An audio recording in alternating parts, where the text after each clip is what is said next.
ഇന്ത്യയിലെ ആദ്യത്തെ മസ്ജിദ് വന്നത് കേരളത്തിലാണെന്നും രാജ്യത്തെ റബ്ബറിന്റെ 90% ഉൽപ്പാദിപ്പിക്കുന്നതും ലോകത്തിലെ ഏറ്റവും സമ്പന്നമായ ഹിന്ദു ക്ഷേത്രം പോലും ഉള്ളതും നമ്മുടെ കൊച്ചു കേരളത്തിലാണെന്നും നിങ്ങൾക്കറിയാമോ? അറിയില്ലെങ്കിൽ വിഷമിക്കേണ്ട. ഇനിയും കേരളത്തെ പറ്റി നിങ്ങളെ ഞെട്ടിക്കാൻ കേൾപ്പുള്ള ഒരുപാട് കാര്യങ്ങളുണ്ട്. അതൊക്കെ നമുക്കൊന്ന് നോക്കിയാലോ? വീഡിയോയിലേക്ക് കടക്കും മുൻപ് ഈ ചാനൽ നിങ്ങൾ ആദ്യമായാണ് കാണുന്നതെങ്കിൽ സബ്സ്ക്രൈബ് ചെയ്യാൻ മറക്കല്ലേ. അപ്പൊ നമുക്ക് ദൈവത്തിന്റെ സ്വന്തം നാടിനെ കുറിച്ചുള്ള ടോപ്പ് 10 ഫാക്ട്സ് നോക്കിയാലോ? ആദ്യമായി പറയാൻ പോകുന്നത് സംസ്കാരങ്ങളുടെ സംഗമ ഭൂമിയായ കേരളത്തെ പറ്റിയാണ്. കേരളത്തിന്റെ ചരിത്രവും അതിനെ എടുത്തു കാണിക്കുന്നതാണ്. AD 629 കൊടുങ്ങല്ലൂരിൽ നിർമ്മിച്ച ചേരമാൻ ജുമാ മസ്ജിദാണ് ഇന്ത്യയിലെ ആദ്യത്തെ മുസ്ലിം പള്ളിയാണെന്ന് വിശ്വസിക്കപ്പെടുന്നത്. ഇത് പരമ്പരാഗത ഇസ്ലാമിക വാസ്തുവിദ്യ വെച്ചാണ് നിർമ്മിച്ചിട്ടുള്ളത്. സുഗന്ധവ്യഞ്ജനങ്ങൾ വിൽക്കാൻ കേരളത്തിലെത്തിയ അറബ് വ്യാപാരികളാണ് ഇത് നിർമ്മിച്ചത്. അടുത്തതായി പറയാൻ പോകുന്നത് വിദ്യാസമ്പന്നമായ കേരളത്തെ പറ്റിയാണ്. കേരളത്തിലെ സാക്ഷരതാ നിരക്ക് 96%. ഇത് ഇന്ത്യയിലെ ഏറ്റവും സാക്ഷരതയുള്ള സംസ്ഥാനമായി കേരളത്തെ മാറ്റുന്നു. പൊതുവിദ്യാഭ്യാസത്തിലുള്ള പതിറ്റാണ്ടുകളുടെ നിക്ഷേപം, അധ്യാപക പരിശീലനത്തിലെ ശ്രദ്ധ കേന്ദ്രീകരിക്കൽ, വിദ്യാർത്ഥികൾക്ക് സൗജന്യ പാഠപുസ്തകങ്ങൾ തുടങ്ങിയ സംരംഭങ്ങൾ വഴിയൊക്കെയാണ് കേരളം ഈ അംഗീകാരം സ്വന്തമാക്കിയിട്ടുള്ളത്. 100% പ്രാഥമിക വിദ്യാഭ്യാസം നേടിയ ആദ്യത്തെ ഇന്ത്യൻ സംസ്ഥാനം കൂടിയാണ് കേരളം. മൂന്നാമത്തെ ഫാക്ട് നോക്കാം. ഏറ്റവും കൂടുതൽ സാക്ഷരതയുള്ളതിനോടൊപ്പം തന്നെ ഏറ്റവും ആരോഗ്യമുള്ള സംസ്ഥാനവും കേരളമാണ്. 74.9 വർഷത്തെ ശരാശരി ആയുർദൈർഘ്യമുള്ള കേരളം ദീർഘായുസിൽ രാജ്യത്തിൽ മുന്നിലാണുള്ളത്. പ്രതിരോധ പരിചരണത്തിലും ആക്സസിബിലിറ്റിയിലും ശ്രദ്ധ കേന്ദ്രീകരിക്കുന്ന അതിന്റെ ആരോഗ്യ സംരക്ഷണ സംവിധാനമാണ് ഈ വിജയത്തിന് പിന്നിലുള്ളത്.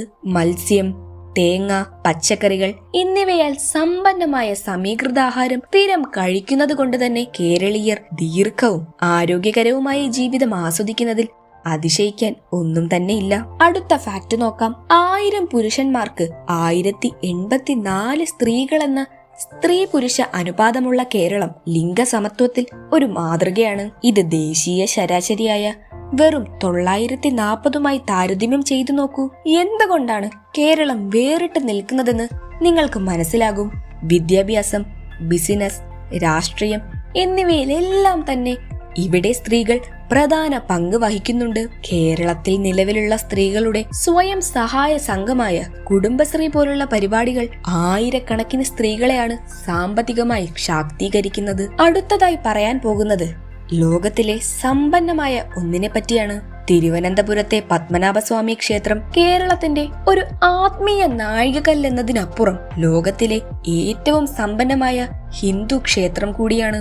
സുവർണ വിഗ്രഹങ്ങളും വിലയേറിയ രത്നങ്ങളും പുരാതന നാണയങ്ങളും ഉൾപ്പെടെ കോടിക്കണക്കിന് ഡോളർ വിലമതിക്കുന്ന നിധികൾ അതിന്റെ നിലവറകൾക്ക് താഴെ മറഞ്ഞിരിക്കുന്നുണ്ട്.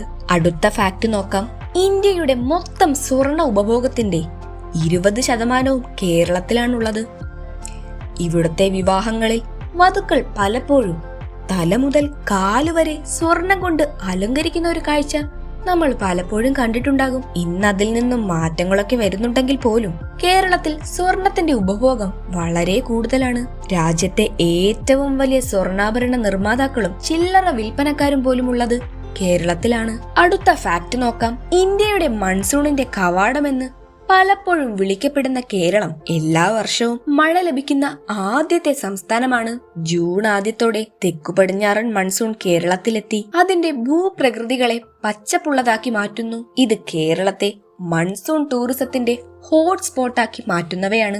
അടുത്ത ഫാക്ട് നോക്കാം. ലോകത്ത് റബ്ബർ ഉൽപ്പാദിപ്പിക്കുന്ന 4ാമത്തെ വലിയ രാജ്യമാണ് ഇന്ത്യ. അതിൽ 90% കേരളത്തിന്റെ സംഭാവനയാണ്. കേരളത്തിൽ 5.45 ലക്ഷം ഹെക്ടർ സ്ഥലത്ത് വ്യാപിച്ചു കിടക്കുന്ന റബ്ബർ കൃഷി ആയിരക്കണക്കിന് കർഷകരുടെ ഉപജീവന മാർഗം കൂടിയാണ്. ലോകമെമ്പാടുമുള്ള വ്യവസായങ്ങളിൽ ഉപയോഗിക്കുന്ന ഉയർന്ന നിലവാരമുള്ള റബ്ബറിന് അറിയപ്പെടുന്ന ഇടം കൂടിയാണ് കേരളം. അടുത്തതായി പറയാൻ പോകുന്നത് ദക്ഷിണേന്ത്യയുടെ കൊടുമുടിയെ പറ്റിയാണ്. പശ്ചിമഘട്ടത്തിൽ സ്ഥിതി ചെയ്യുന്ന ആനമുടി കൊടുമുടി ദക്ഷിണേന്ത്യയുടെ എവറസ്റ്റ് എന്നാണ് അറിയപ്പെടുന്നത്.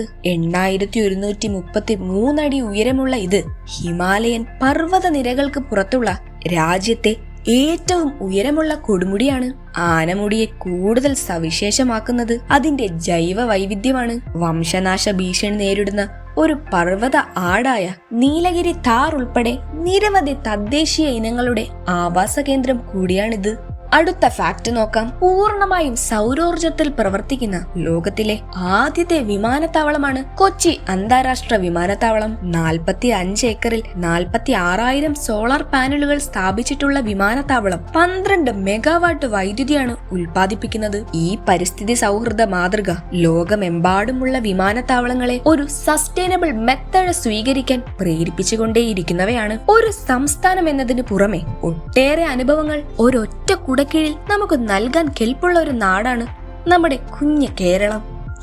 പ്രാചീന ചരിത്രവും സാംസ്കാരിക സമൃദ്ധിയും മുതൽ ആധുനിക നവീകരണങ്ങളും പ്രകൃതി സൗന്ദര്യവും വരെ നീളുന്ന ഇവിടുത്തെ രീതികൾ ദൈവത്തിന്റെ സ്വന്തം നാടെന്ന തലക്കെട്ട് ഉയർത്തി കാണിക്കുന്നതാണ്.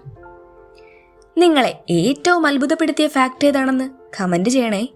കൂടുതൽ ആകർഷകമായ വീഡിയോകൾക്കായി ലൈക്ക് ചെയ്യാനും ഷെയർ ചെയ്യാനും സബ്സ്ക്രൈബ് ചെയ്യാനും മറക്കല്ലേ. അടുത്തൊരു വീഡിയോയുമായി വീണ്ടും കാണാം. Good bye.